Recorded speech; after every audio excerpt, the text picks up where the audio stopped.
हम सीखेंगे संख्याओं से संबंधित निम्नलिखित महत्वपूर्ण अवधारणाएं: गुणनखंड, गुणज, अभाज्य संख्याएं, भाज्य संख्याएं, सम और विषम संख्याएं, सार्वगुणनखंड, सार्वगुणज और सह अभाज्य संख्याएं।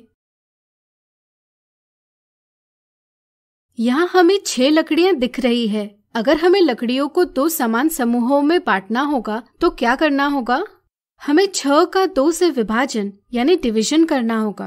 विभाजन करने पर भागफल यानी कोशेंट 3 प्राप्त होता है, जिससे पता चलता है कि हर एक समूह में 3 लकड़ियां आएंगी और शेष यानी रिमाइंडर 0 रहेगा। शेष 0 का बड़ा महत्व है। शेष 0 से पता चलता है कि यहाँ संख्या 2 संख्या 6 का पूरा विभाजक यानी एग्जैक्ट डिवाइजर है। किसी संख्या का पूरा विभाजक उस संख्या का गुणनखंड यानी फैक्टर कहलाता है। अगर 6 का विभाजन 1, 3 और 6 से भी करे तब भी 0 ही शेष रहता है। इसका मतलब हुआ 2 के साथ साथ 1, 3 और 6 भी 6 के गुणनखंड ही है। 4 और 5 संख्या 6 के गुणनखंड नहीं है। क्या आप इसका कारण बता सकते हैं? विचार करें। आसान है, क्योंकि इनसे 6 का पूरा विभाजन नहीं होता, यानी कि शेष 0 नहीं रहता। गुणनखंडों को हम गुणन के रूप में व्यक्त करते हैं। जैसे यदि 6 लकड़ियों से 3 लकड़ियों का एक समूह, ऐसे 2 समूह बने हो तो इसे व्यक्त करते हैं 6 बराबर 2 गुना 3 से। इसी तरह अगर 6 लकड़ियों से 2 लकड़ियों का एक समूह, ऐसे 3 समूह बने हो तो इसे व्यक्त करते हैं 6 बराबर 3 गुना 2 से। इसी तरह हम 6 को 6 गुना 1 या 1 गुना 6 से भी व्यक्त करते हैं। संख्या 6 संख्या 2 की एक गुणज यानी मल्टीपल है। ऐसा इसलिए क्योंकि 6 को 2 से पूरा विभाजित किया जा सकता है। इसी तरह संख्या 6 को 3 से भी पूरा विभाजित किया जा सकता है। इसलिए संख्या 6 संख्या 3 की भी गुणज है। यहाँ देखिए, यहाँ हमें 7 लकड़ियां दिख रही है। क्या आप इन्हें लकड़ियों के समान समूहों में बांट सकते हैं? विचार करें। चलिए हम बताते हैं। हम एक लकड़ी का एक समूह ऐसे 7 समूह बना सकते हैं, या 7 लकड़ियों का एक ही समूह बना सकते हैं। ऐसा इसलिए क्योंकि सिर्फ संख्या 1 या संख्या 7 से ही हम संख्या 7 को पूरा विभाजित कर सकते हैं। इस तरह से हम कह सकते हैं कि संख्या 7 के सिर्फ 2 ही गुणनखंड है, पहला 1 और दूसरा स्वयं वह संख्या।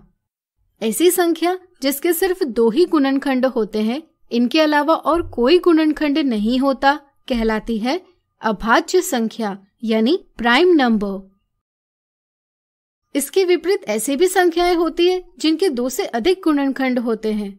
उदाहरण के लिए अगर हम 8 लकड़ियां लें तो इन्हें एक समूह में, 2 समूहों में, 4 समूहों में या 8 समूहों में समान रूप से बांटा जा सकता है। ऐसा इसलिए क्योंकि संख्या 8 संख्याएं 1, 2, 4 और 8 से पूरी विभाजित होती है, यानी कि 1, 2, 4 और 8 संख्या 8 के गुणनखंड है। ऐसी संख्या जिसके 2 से अधिक गुणनखंड होते हैं एक भाज्य संख्या यानी कंपोजिट नंबर कहलाती है। अब आप 2, 4, 6, 8, 10 इत्यादि जैसी सम संख्याओं को 2 से विभाजित करके देखिए। क्या आपको हर बार शेष 0 ही मिलता है? हाँ, हर बार आपको 0 ही शेष मिलेगा। इससे आप क्या समझते हैं? सोचिए। आपने सही पहचाना। 2 किसी भी सम संख्या का गुणनखंड होता है। अब आप 1, 3, 5, 7, 9 इत्यादि जैसे विषम संख्याओं को 2 से विभाजित करके देखिए। क्या आपको हर बार शेष 0 ही मिलता है? नहीं, विषम संख्याओं का 2 से विभाजन करने पर कभी भी आपको शेष 0 नहीं मिलेगा। तो इससे आप क्या समझते हैं? आपने सही पहचाना। 2 किसी भी विषम संख्या का गुणनखंड नहीं होता। अब इन संख्याओं को देखें। आइए इनके गुणनखंड का पता करें। 12 के गुणनखंड है 1, 2, 3, 4, 6, 12 और 15 के गुणनखंड है 1, 3, 5, 15। अगर आप ध्यान से देखेंगे तो पाएंगे कि 12 और 15 के गुणनखंडों में गुणनखंड 1, 3 उभयनिष्ठ यानी कॉमन है, यानी कि दोनों सूचियों में आ रहे हैं। ऐसे गुणनखंड जो 2 या 2 से अधिक संख्याओं में उभयनिष्ठ होते हैं, इन्हें सार्वगुणनखंड यानी कॉमन फैक्टर्स कहते हैं। संख्याएं जैसे 17 और 23 के गुणनखंडों में यह एकमात्र गुणनखंड उभयनिष्ठ है। ऐसी संख्याएं जिनके गुणनखंडों में एक यही उभयनिष्ठ गुणनखंड होता है, तो ऐसी संख्याएं एक दूसरे की सह अभाज्य संख्याएं यानी को-प्राइम नंबर्स कहलाती है। अब आइए 4 और 6 के गुणज पता करें। 4 के गुणज है 4, 8, 12, 16, 20, 24 इत्यादि। इसी तरह 6 के गुणज है 6, 12, 18, 24, 30 इत्यादि। हम देख सकते हैं कि 4 और 6 के गुणजों में 12, 24 इत्यादि गुणज उभयनिष्ठ है। ऐसे गुणज जो 2 या 2 से अधिक संख्याओं के गुणजों में उभयनिष्ठ होते हैं, इन्हें सार्वगुणज यानी कॉमन मल्टीपल्स कहते हैं। तो इस वीडियो से आज हमने निम्नलिखित अवधारणाएं सीखी। अगले वीडियो में इनसे संबंधित उदाहरण देखेंगे।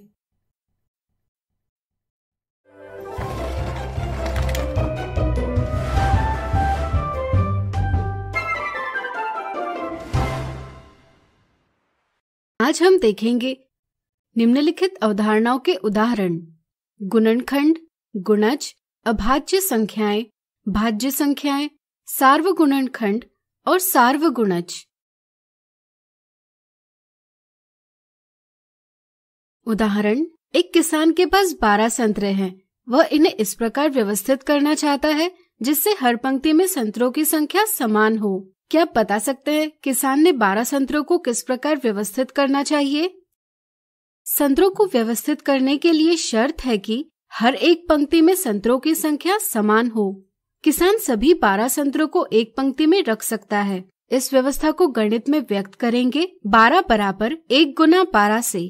यह संख्या 1 व्यक्त करती है पंक्तियों की संख्या और संख्या 12 व्यक्त करती है संतरों की संख्या।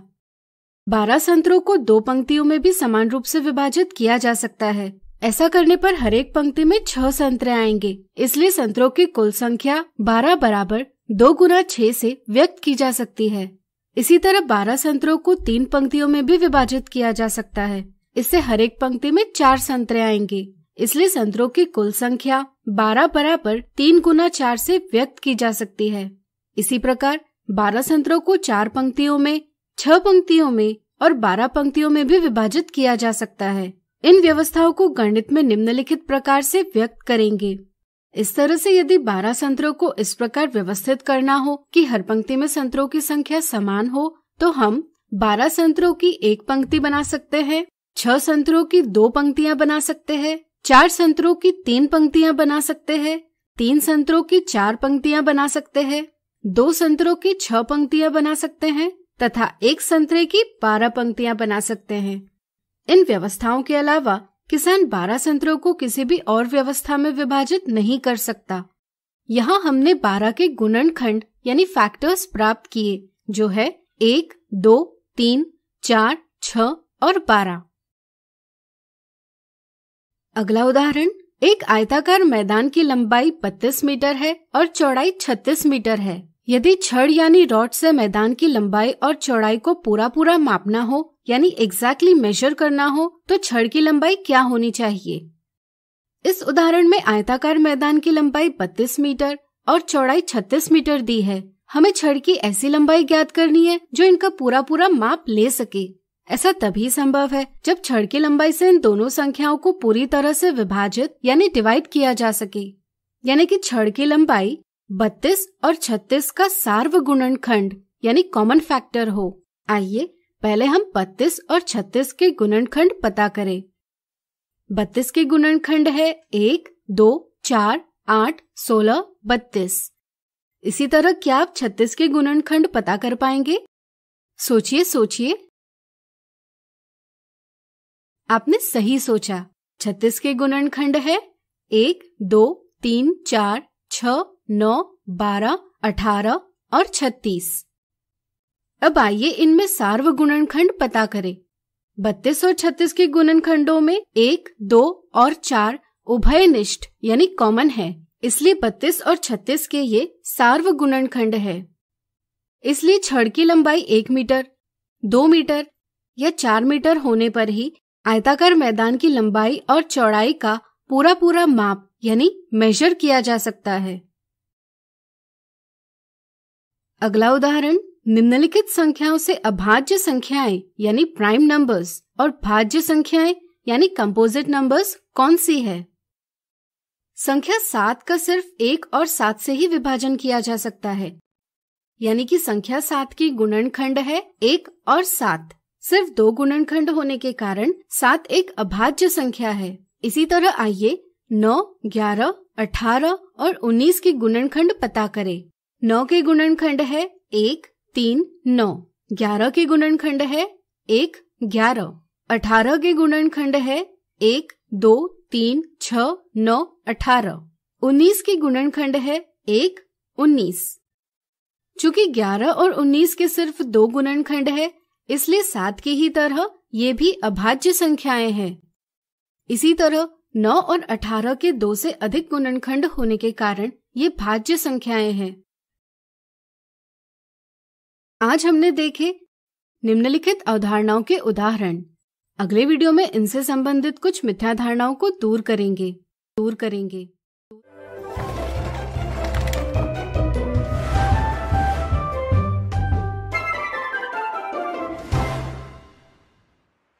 आज हम देखेंगे निम्नलिखित अवधारणाओं से संबंधित मिथ्या धारणाएं: गुणनखंड, गुणज, अभाज्य संख्याएं, भाज्य संख्याएं, सम और विषम संख्याएं।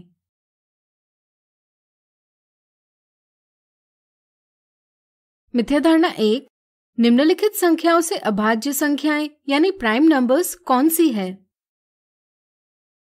कई बार विषम संख्याओं को अभाज्य संख्याएं माना जाता है और इस समझ से ऑप्शन 1 यह गलत जवाब दिया जाता है। इसी तरह कई बार संख्या 1 को भी अभाज्य संख्या मान लिया जाता है और ऑप्शन दूसरा यह गलत जवाब दिया जाता है। 1 न तो अभाज्य संख्या है और न ही भाज्य संख्या। 2 एक सम संख्या है, इसलिए अभाज्य संख्या नहीं हो सकती। ऐसा मानकर दी संख्याओं में सिर्फ 7, 5 और 3 ही अभाज्य संख्याएं हैं, यह समझा जाता है। इस समझ से ऑप्शन तीसरा यह गलत जवाब दिया जाता है। सही समझ से 7, 5, 3 और 2 के सिर्फ 2 ही गुणनखंड यानी फैक्टर है, इसलिए दी संख्याओं में अभाज्य संख्याएं हैं 7, 5, 3 और 2। अगर बात करें 9, 8, 6 और 4 की, तो इनके 2 से अधिक गुणनखंड है, इसलिए ये संख्याएं भाज्य संख्याएं यानी कंपोजिट नंबर्स है। 1 न तो अभाज्य संख्या है और न ही भाज्य संख्या। इस समझ से ऑप्शन 4 सही जवाब है। मिथ्या धारणा 2, 4 गुना 7 बराबर 28 के लिए निम्नलिखित में से कौन सा कथन सही है? गुणनखंड और गुणज की समझ में उलझन के कारण कई बार संख्या 4 संख्या 28 का गुणज समझ ली जाती है, तो कई बार संख्या 28 4 का गुणनखंड समझ ली जाती है। इन मिथ्या धारणाओं से ऑप्शन 1 या ऑप्शन 2 जवाब दिए जाते हैं, जो कि गलत जवाब है।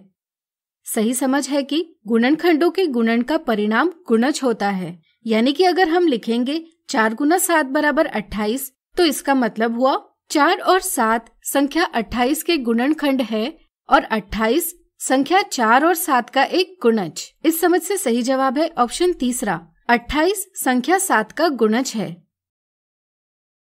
मिथ्या धारणा 3, निम्नलिखित में से कौन सी संख्या 96 का गुणनखंड है?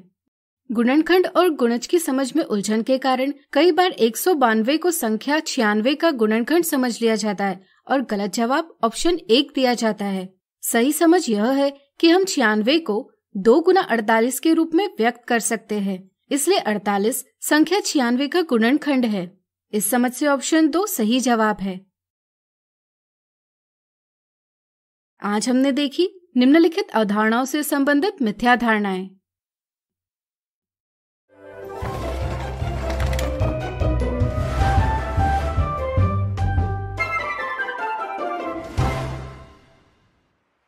देखेंगे अभाज्य गुणनखंडन। हमारे आसपास हम कई सारी वस्तुएं देखते हैं, जैसे तस्वीर का फ्रेम, पानी की बोतल, पेन इत्यादि। हर एक वस्तु अलग अलग हिस्सों से बनी होती है। संख्याओं के संदर्भ में कुछ ऐसा ही है। अगर हम संख्या 6 की बात करें तो यह बनी है 2 और 3 के गुणन से। इसी तरह अगर हम संख्या 10 की बात करें तो यह बनी है 2 और 5 के गुणन से। ऐसी संख्याएं जिनके गुणन से एक संख्या बनी होती है उस संख्या के गुणनखंड यानी फैक्टर कहलाते हैं। कई बार हमें किसी संख्या को तोड़कर यानी ब्रेक करके वह कौन सी संख्याओं के गुणन से बनी है यह पता करने की जरूरत होती है, यानी कि उस संख्या के गुणनखंड पता करने की जरूरत होती है। किसी संख्या को तोड़कर गुणनखंड पता करने की विधि को हम कहते हैं गुणनखंडन यानी फैक्टराइजेशन। आइए संख्या 40 का गुणनखंडन करें। क्या आप 40 को 2 या अधिक संख्याओं के गुणन के रूप में व्यक्त कर सकते हैं? प्रयास कीजिए। प्रयास करने पर आपको यह जरूर समझ आया होगा कि 40 का गुणनखंडन अलग अलग प्रकार से किया जा सकता है, जैसे 2 गुना 20, 4 गुना 10, 5 गुना 8 इत्यादि। इससे आपको क्या पता चलता है? यही कि किसी संख्या का गुणनखंडन विभिन्न प्रकार से किया जा सकता है। 40 का एक और मजेदार गुणनखंडन है 2 गुना 2 गुना 2 गुना 5। क्या आप बता सकते हैं इसकी क्या खासियत है? आपने सही पहचाना। इस गुणनखंडन में सभी अभाज्य गुणनखंड यानी प्राइम फैक्टर्स है। इस प्रकार से किसी संख्या को अभाज्य गुणनखंडों में व्यक्त करना कहलाता है अभाज्य गुणनखंडन यानी प्राइम फैक्टराइजेशन। ध्यान रहे, किसी संख्या का गुणनखंडन होता है उस संख्या को छोटी संख्याओं में तोड़ना, जबकि किसी संख्या का अभाज्य गुणनखंडन होता है उस संख्या को अभाज्य गुणनखंडों में तोड़ना। अब सवाल यह है कि हम अभाज्य गुणनखंडन कैसे करें?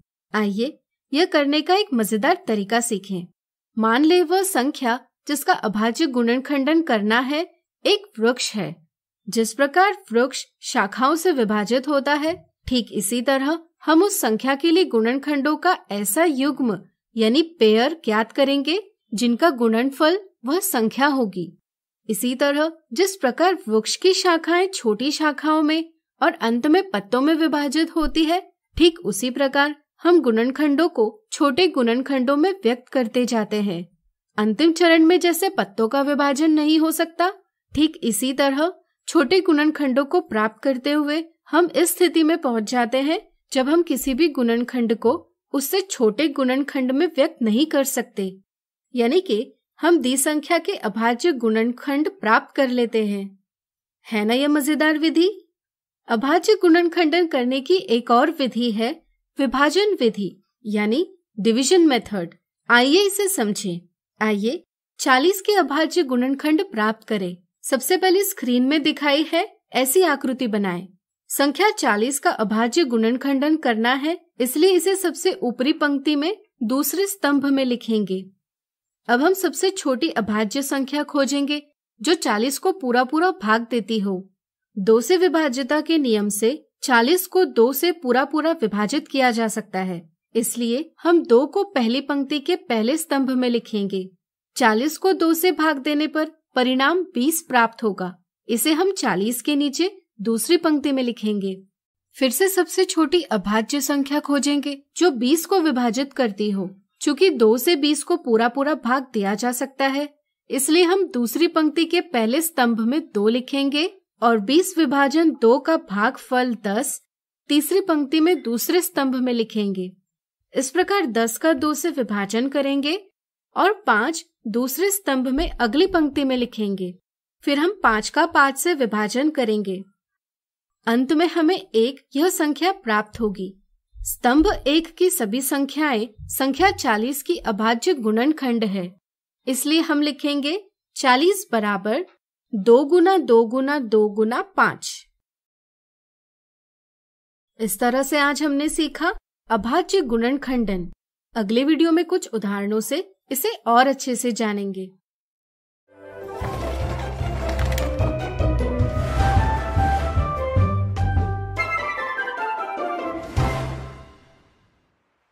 देखेंगे अभाज्य गुणनखंडन के उदाहरण।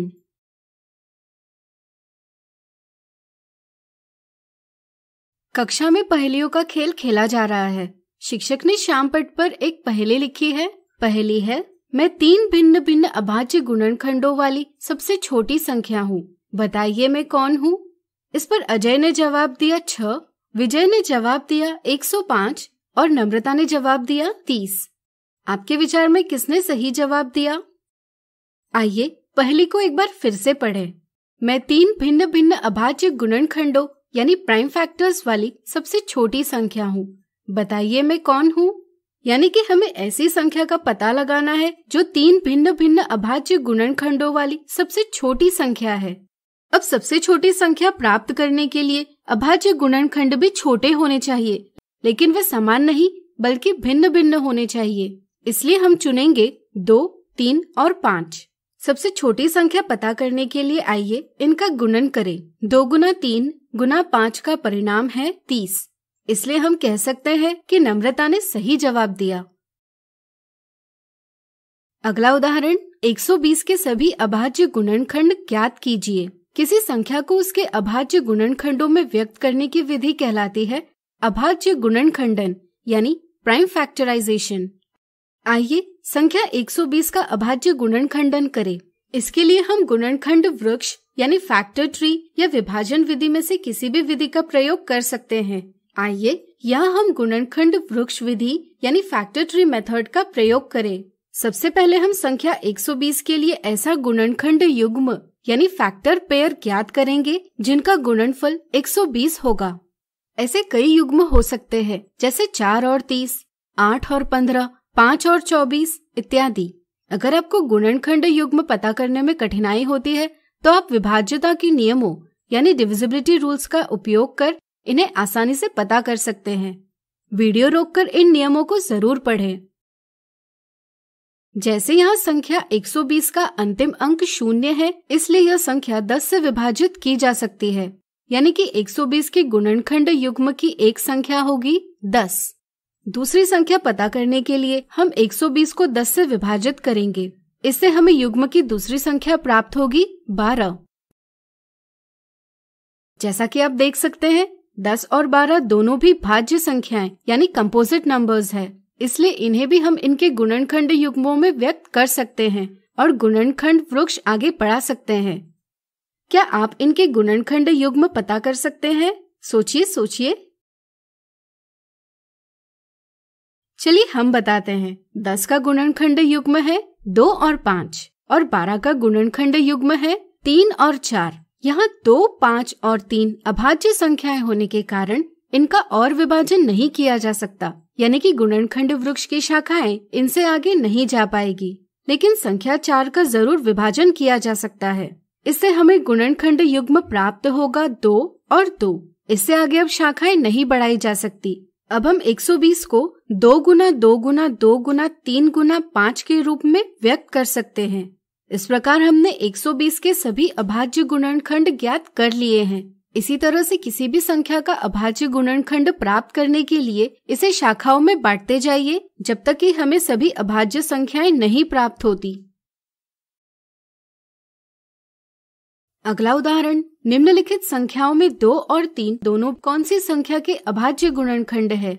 दिए सवाल का जवाब प्राप्त करने के लिए हमें 84 और 105 का अभाज्य गुणनखंडन करना होगा। आइए पहले विभाजन विधि यानी डिवीजन मेथड से 84 का अभाज्य गुणनखंडन करें।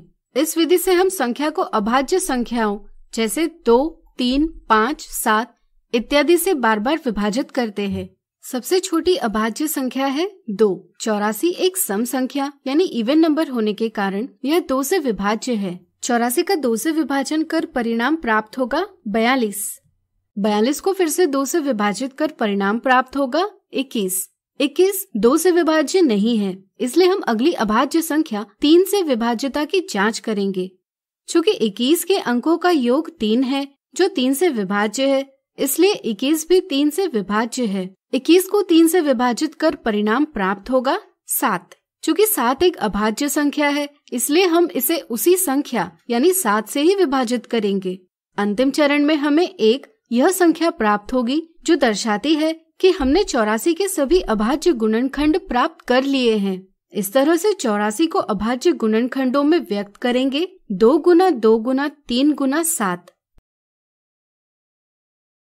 अब आइए 105 का अभाज्य गुणनखंडन प्राप्त करें। इसके लिए आइए गुणनखंड वृक्ष विधि का प्रयोग करें। संख्या 105 के लिए हम संख्याओं का ऐसा युग्म यानी पेयर ज्ञात करेंगे जिसका गुणनफल 105 होगा।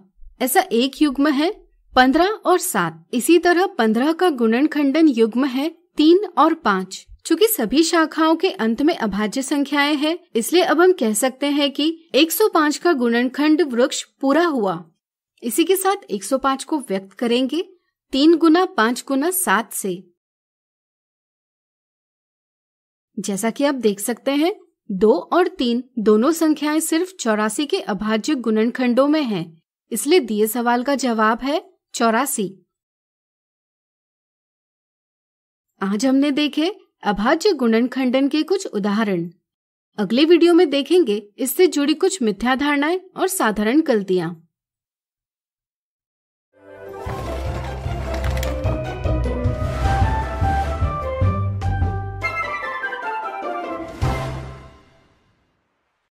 आज हम देखेंगे अभाज्य गुणनखंडन से जुड़ी मिथ्या धारणा और साधारण गलतियां।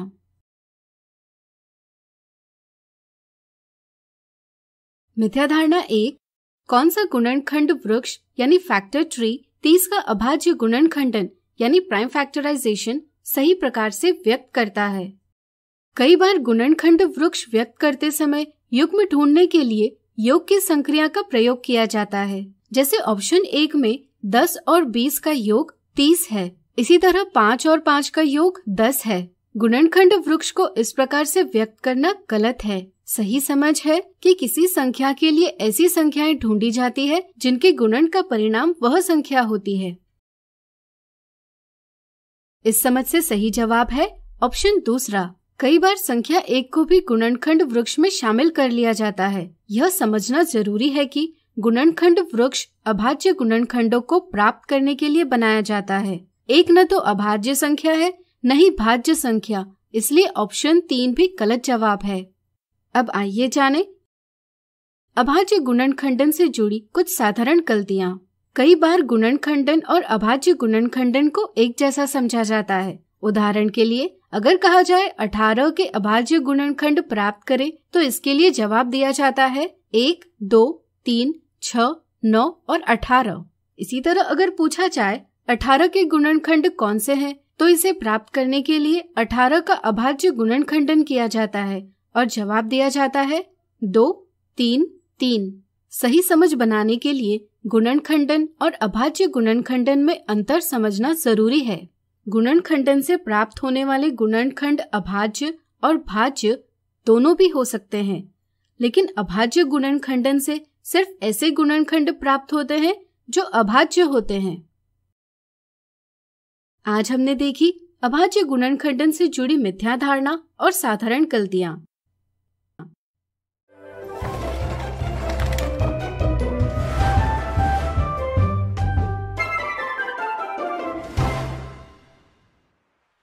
आज हम सीखेंगे विभाज्यता के नियम।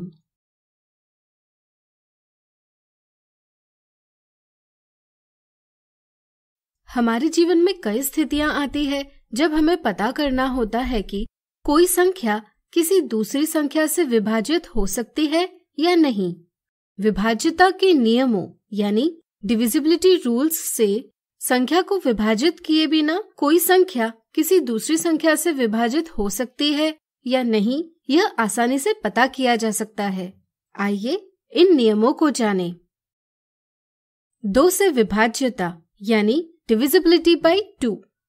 यदि किसी संख्या का अंतिम अंक 0, 2, 4, 6 या 8 हो तो वह संख्या 2 से विभाज्य यानी डिविजिबल होती है।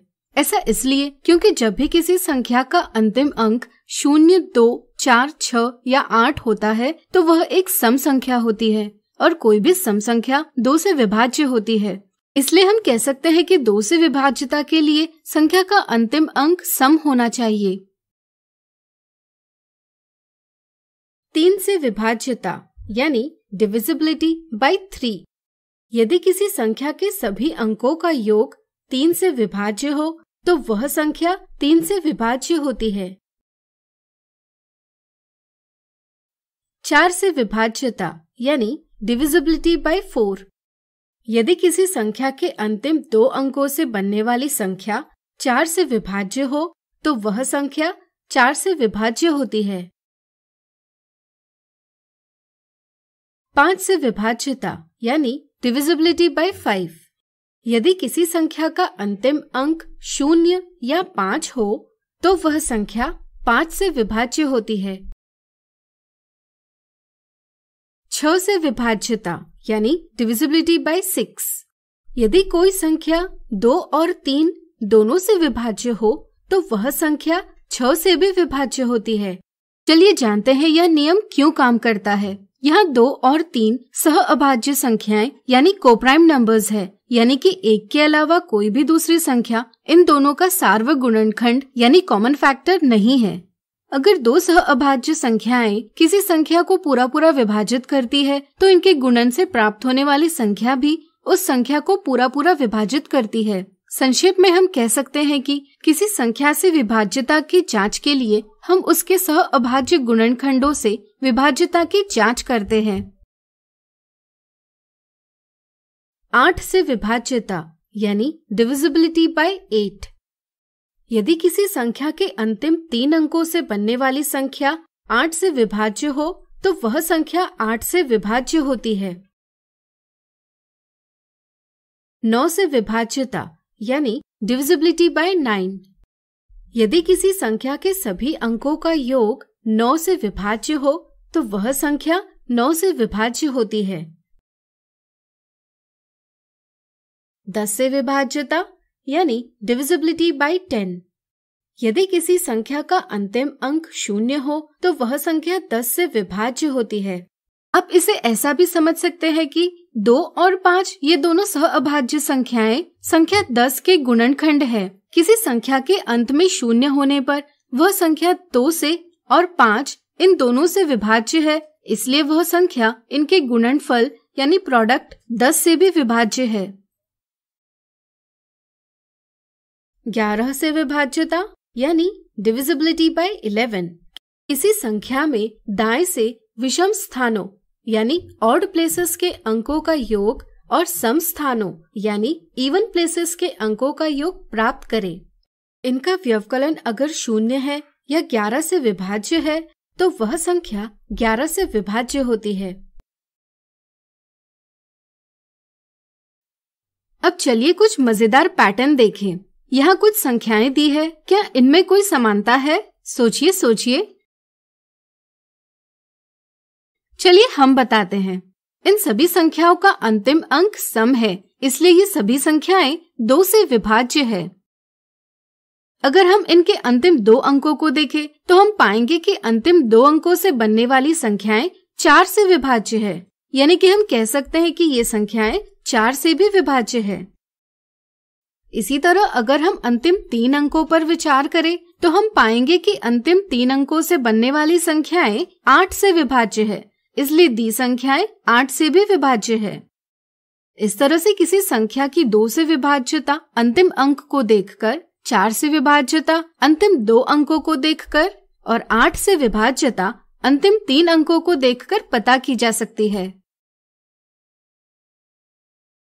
इस तरह से आज हमने सीखे विभाज्यता के नियम। अगले वीडियो में कुछ उदाहरणों से इन्हें और अच्छे से जानेंगे।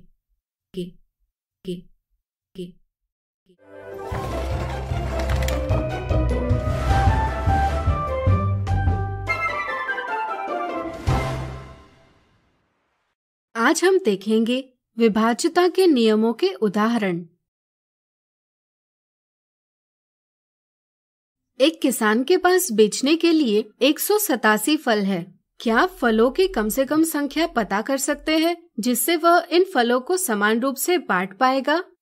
उदाहरण से यह पता चलता है कि फलों की कुल संख्या है 187। चूँकि हर थैले में फलों की संख्या समान रखनी है, इसलिए हमें ऐसी छोटी से छोटी संख्या पता करनी है जो 187 को पूरा भाग दे सके।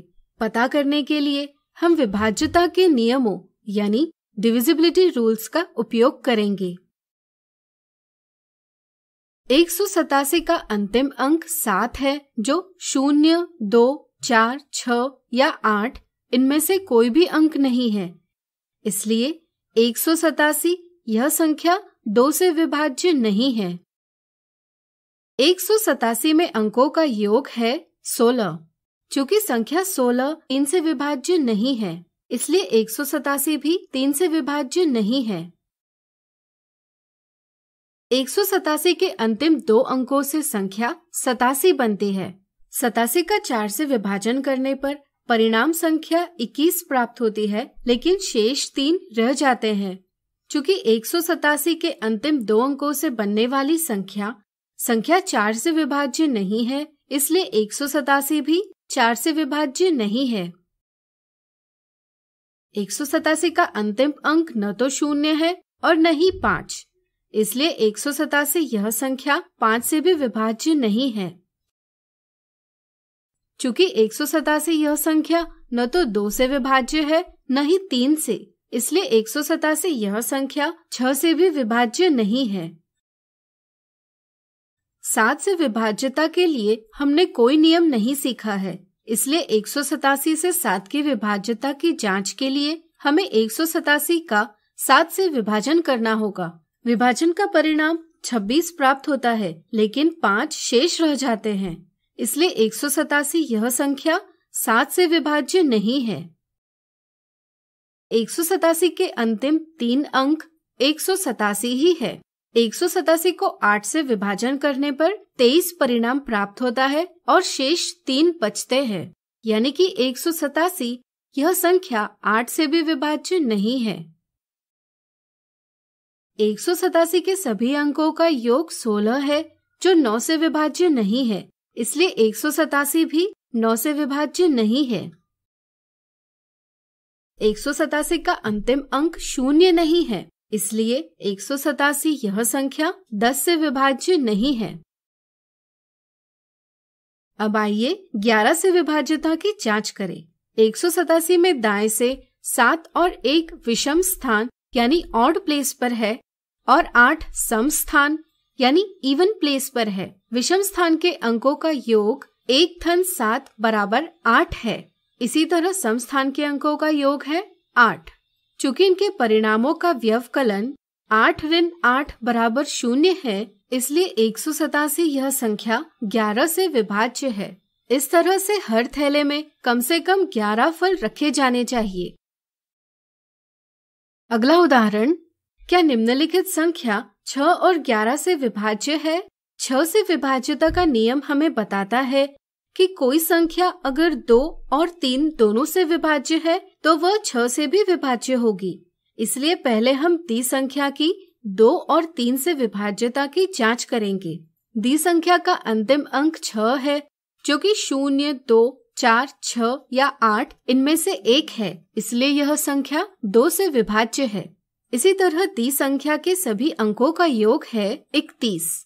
चूंकि 31 यह संख्या 3 से विभाज्य नहीं है, इसलिए दी संख्या भी 3 से विभाज्य नहीं है। दी संख्या भले ही 2 से विभाज्य हो, लेकिन 3 से विभाज्य नहीं है। इस कारण दी संख्या 6 से विभाज्य नहीं है। अब आइए 11 की विभाज्यता की जांच करें। इसके लिए दाएं से विषम स्थान के अंकों का योग करना होगा। विषम स्थान के अंक है 6, 4, 6, 5 और उनका योग है 21। इसी तरह सम स्थान के अंक है 6, 3, 0, 1 और इनका योग है 10। परिणामों का व्यवकलन करने पर हमें 11 यह संख्या प्राप्त होती है, जो 11 से विभाज्य है। इसलिए दी संख्या 11 से विभाज्य है। आज हमने देखे विभाज्यता के नियमों के उदाहरण। अगले वीडियो में इनसे जुड़ी कुछ मिथ्या धारणाओं को दूर करेंगे।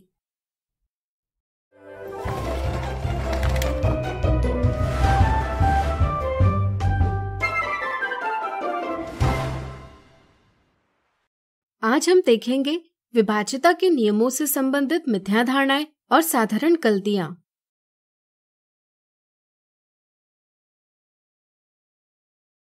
मिथ्या धारणा 1, क्या 1,12,468 यह संख्या 8 से विभाज्य है?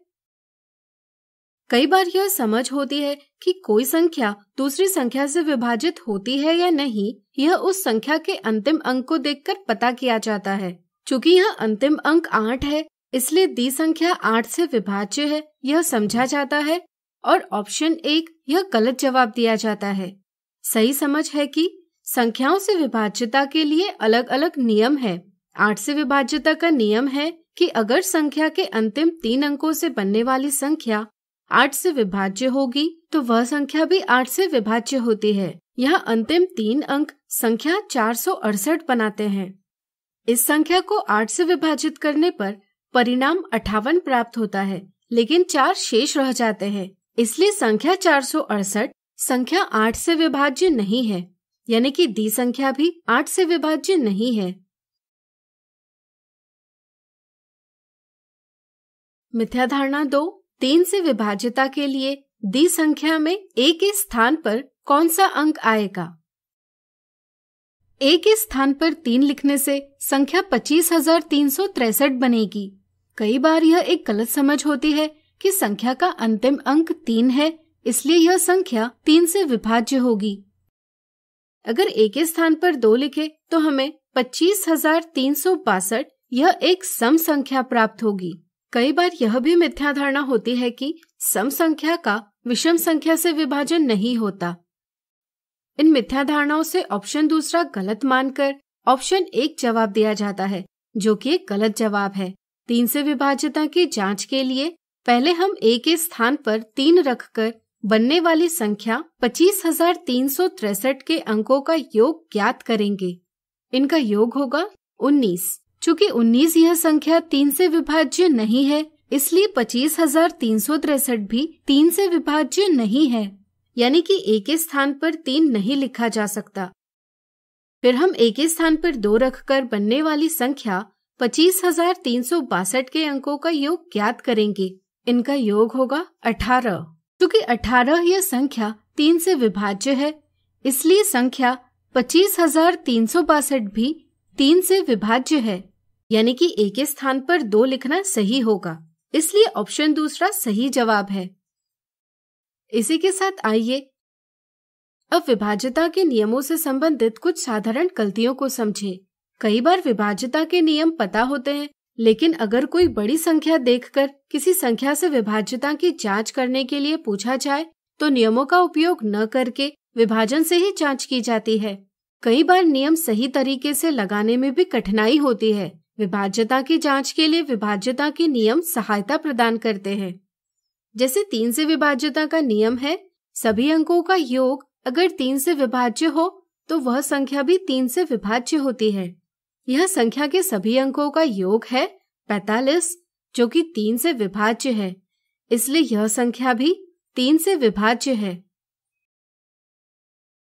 इस तरह से आज हमने देखी विभाज्यता के नियमों से संबंधित मिथ्या धारणाएं और साधारण गलतियां।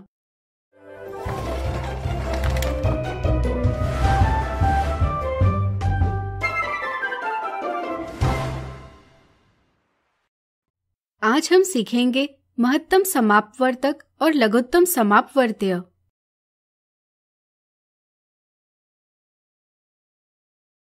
आइए पहले समझे महत्तम समापवर्तक यानी हाईएस्ट कॉमन फैक्टर। इसे समझने के लिए चलिए 20 और 24 के गुणनखंड यानी फैक्टर्स प्राप्त करें। 20 के गुणनखंड है 1, 2, 4, 5, 10 और 20। इसी तरह क्या आप 24 के गुणनखंड बता सकते हैं? विचार करें। आपने सही सोचा। 24 के गुणनखंड है 1, 2, 3, 4, 6, 8, 12 और 24। 20 और 24 के गुणनखंडों में गुणनखंड 1, 2 और 4 उभयनिष्ठ यानी कॉमन है। इन्हें हम 20 और 24 के सार्वगुणनखंड यानी कॉमन फैक्टर्स कहते हैं। 20 और 24 के सार्वगुणनखंडों में 4 सबसे बड़ा सार्वगुणनखंड है। इसे हम कहते हैं महत्तम समापवर्तक। इसी तरह से दी संख्याओं के सार्वगुणनखंडों में सबसे बड़ा सार्वगुणनखंड इन संख्याओं का महत्तम समापवर्तक कहलाता है। महत्तम समापवर्तक को संक्षेप में मस यानी HCF कहा जाता है। इसे ही महत्तम सार्वभाजक यानी ग्रेटेस्ट कॉमन डिवाइजर या GCD भी कहते हैं। अब आइए समझें दी संख्याओं का मस कैसे प्राप्त किया जा सकता है। चलिए 20 और 24 का मस प्राप्त करें। सबसे पहले हम इन संख्याओं का अभाज्य गुणनखंडन यानी प्राइम फैक्टराइजेशन करेंगे। 20 का अभाज्य गुणनखंडन इस प्रकार से किया जा सकता है। इससे प्राप्त हुए गुणनखंडों को हम लिखेंगे 20 बराबर 2 गुना 2 गुना 5। इसी तरह हम 24 का अभाज्य गुणनखंडन करेंगे और इससे प्राप्त हुए गुणनखंडों को लिखेंगे 24 बराबर 2 गुना 2 गुना 2 गुना 3। अब हम दोनों के अभाज्य गुणनखंडों यानी प्राइम फैक्टर्स में ऐसे गुणनखंड ढूंढेंगे जो दोनों में उभयनिष्ठ यानी कॉमन हो। जैसा कि हम देख सकते हैं 20 और 24 दोनों के अभाज्य गुणनखंडों में संख्या 2 बार आ रही है और कोई भी संख्या इनके गुणनखंडों में उभयनिष्ठ नहीं है। इसलिए 20 और 24 का मस 2 गुना 2 बराबर 4 है। लघुत्तम समापवर्तीय यानी लोवेस्ट कॉमन मल्टीपल, इसे समझने के लिए आइए 6 और 8 के गुणज यानी मल्टीपल्स प्राप्त करें। 6 के गुणज है 6, 12, 18, 24, 30, 36 इत्यादि। इसी तरह क्या आप 8 के गुणज बता सकते हैं? विचार करें। आपने सही सोचा। 8 के गुणज है 8, 16, 24, 32, 40, 48 इत्यादि। 6 और 8 के गुणजों में 24, 48 इत्यादि गुणज उभयनिष्ठ है। इन्हें हम 6 और 8 के सार्वगुणज यानी कॉमन मल्टीपल्स कहते हैं। 6 और 8 के सार्वगुणजों में 24 सबसे छोटा सार्वगुणज है। इसे हम कहते हैं लघुत्तम समापवर्तीय। इस तरह से दी संख्याओं के सार्वगुणजों में सबसे छोटा सार्वगुणज इन संख्याओं का लघुत्तम समापवर्तीय कहलाता है। लघुत्तम समापवर्तीय को संक्षेप में LS यानी LCM कहा जाता है। अब आइए समझें दी संख्याओं का LS कैसे प्राप्त किया जा सकता है। चलिए 6 और 8 का LS प्राप्त करें। सबसे पहले हम इन संख्याओं का अभाज्य गुणनखंडन यानी प्राइम फैक्टराइजेशन करेंगे। 6 का अभाज्य गुणनखंडन इस प्रकार किया जा सकता है। इससे प्राप्त हुए गुणनखंडों को हम लिखेंगे 6 बराबर 2 गुना 3। इसी तरह हम 8 का अभाज्य गुणनखंडन करेंगे और इससे प्राप्त हुए गुणनखंडों को लिखेंगे 8 बराबर 2 गुना 2 गुना 2। जैसा कि आप देख सकते हैं 6 और 8 के अभाज्य गुणनखंडों में 2 यह गुणनखंड अधिकतम 3 बार आया है और 3 यह गुणनखंड अधिकतम 1 बार आया है। इन अभाज्य गुणनखंडों का गुणनफल LS होता है। यानी कि 6 और 8 का LS प्राप्त करने के लिए हम उनके गुणनखंडों में अधिकतम बार आने वाले गुणनखंडों का गुणनफल ज्ञात करते हैं। इसलिए 6 और 8 का LS बराबर 2 गुना 2 गुना 2 गुना 3 यानी कि 24 है। LS प्राप्त करने की एक और मजेदार विधि भी है। आइए इसे समझें। चलिए इस विधि से 6 और 8 का LS प्राप्त करें। सबसे पहले 6 और 8 को एक पंक्ति में कुछ अंतर रखकर लिखें। अब ऐसी छोटी अभाज्य संख्या ज्ञात कीजिए जिससे 6 और 8 में से कम एक संख्या विभाज्य हो। ऐसी संख्या पता करने के लिए विभाज्यता के नियमों यानी डिविजिबिलिटी रूल्स का प्रयोग उपयोगी सिद्ध होता है। 6 और 8 दोनों संख्याएं 2 से विभाज्य है, इसलिए आइए इन्हें 2 से विभाजित करें। 6 और 8 को 2 से विभाजित करने पर आने वाले परिणाम 3 और 4 को अगले पंक्ति में लिखेंगे। अब फिर से ऐसी छोटी अभाज्य संख्या ज्ञात करें जिससे 3 और 4 में से कम एक संख्या विभाज्य हो। ऐसी सबसे छोटी संख्या है 2। चूंकि 3 2 से विभाज्य नहीं है, इसलिए इसे अगली पंक्ति में वैसा का वैसा लिखेंगे। 4 को 2 से विभाजित कर आने वाले परिणाम 2 को अगली पंक्ति में लिखेंगे। इसी क्रम में फिर से हम 2 से 2 को विभाजित करेंगे, परिणाम अगली पंक्ति में लिखेंगे और 3 को भी अगले पंक्ति में लिखेंगे। अब 3 से 3 का विभाजन करेंगे। इसके साथ यह विधि समाप्त हुई। 6 और 8 का LS प्राप्त करने के लिए इन सभी संख्याओं को गुणा करेंगे। इससे LS प्राप्त होगा 24। इस प्रकार आज हमने सीखा महत्तम समापवर्तक और लघुत्तम समापवर्तीय। अगले वीडियो में कुछ उदाहरणों से इन्हें और अच्छे से जानेंगे।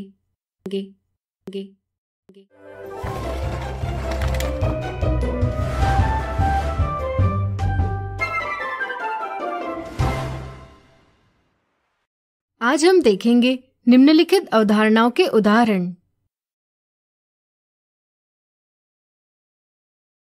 इस बड़े से बक्से में कुछ फल है। क्या आप फलों की कम से कम संख्या ज्ञात कर सकते हैं जिससे फलों के 9, 12 या 15 समान भाग बनाए जा सके? दिए उदाहरण में हमें फलों की वह कम से कम संख्या ज्ञात करनी है जिससे फलों के 9, 12 और 15 समान भाग बनाए जा सकते हैं। ऐसा तभी संभव है जब फलों की संख्या 9, 12 या 15 इन तीनों संख्याओं से विभाजित हो।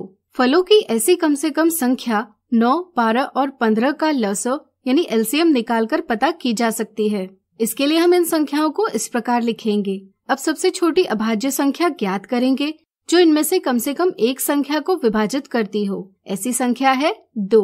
9 को 2 से विभाजित नहीं किया जा सकता, इसलिए इसे अगली पंक्ति में वैसा का वैसा लिखेंगे। 12 का 2 से विभाजन कर आने वाले परिणाम को अगली पंक्ति में लिखेंगे। 15 का 2 से विभाजन नहीं किया जा सकता, इसलिए इसे भी अगली पंक्ति में वैसा का वैसा लिखेंगे। इसी प्रक्रिया को दोहराते हुए हम 2 से विभाजन करेंगे। 9 और 15 को वैसे के वैसे लिखेंगे और 6 का 2 से विभाजन कर 3 अगली पंक्ति में लिखेंगे। अगली सबसे छोटी अभाज्य संख्या 3 लेंगे, क्योंकि 2 से 9, 3 या 15 कोई भी संख्या विभाजित नहीं होती। इसी प्रकार विभाजन करते हुए अंतिम चरण में हमें संख्याएं 1, 1, 1 प्राप्त होंगी। यहाँ हम रुकेंगे। 9, 12 और 15 का लसअ प्राप्त करने के लिए इन सभी अभाज्य संख्याओं का गुणा करेंगे। इससे हमें 9, 12 और 15 का लसअ 180 प्राप्त होगा, यानी कि बक्से में फलों की कम से कम संख्या 180 होनी चाहिए। अगला उदाहरण। हर्ष को पहेलियां सुलझाना अच्छा लगता है। एक दिन किसी किताब में उसे एक पहेली मिली। पहेली थी, मैं एक ऐसी संख्या हूँ जो 324 को विभाजित कर 9 शेष रखती हूँ और 470 को विभाजित कर 5 शेष रखती हूँ। इस पहेली का हल उसे 15 प्राप्त हुआ। क्या आप बता सकते हैं हर्ष का हल सही है या गलत? आइए पहले पहेली को समझें। पहेली में एक संख्या 324 को विभाजित कर 9 शेष रखती है और 470 को विभाजित कर 5 शेष रखती है। अगर हम शेष को भाज्य से निकाल लेते हैं तो प्राप्त होने वाली संख्या को भाजक पूरा भाग दे सकता है। इसका मतलब हुआ वह संख्या 324 से 9 घटाकर प्राप्त होने वाली संख्या 315 को पूरा विभाजित करेगी। इसी तरह वह संख्या 470 से 5 घटाकर प्राप्त होने वाली संख्या 465 को भी पूरा विभाजित करेगी।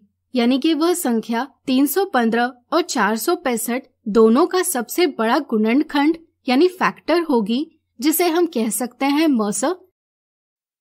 आइए 315 और 465 का मस प्राप्त करें। इसके लिए सबसे पहले 315 का अभाज्य गुणनखंडन यानी प्राइम फैक्टराइजेशन करेंगे।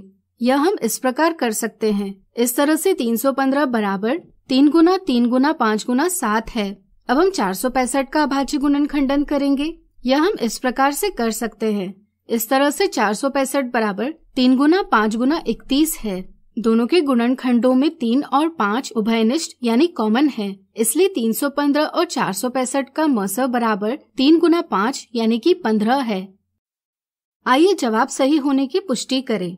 अगर हम 324 को 15 से विभाजित करेंगे तो परिणाम 21 प्राप्त होता है और शेष 9 रहते हैं, जो कि पहेली के अनुसार सही है। इसी तरह से 470 को 15 से विभाजित करने पर परिणाम 31 प्राप्त होता है और शेष 5 रहते हैं। यह भी पहेली के अनुसार सही है। इसलिए हम कह सकते हैं कि हर्ष को पहेली का सही हल प्राप्त हुआ है। आज हमने देखे निम्नलिखित अवधारणाओं के उदाहरण। अगले वीडियो में इनसे जुड़ी कुछ मिथ्या धारणाओं को दूर करेंगे।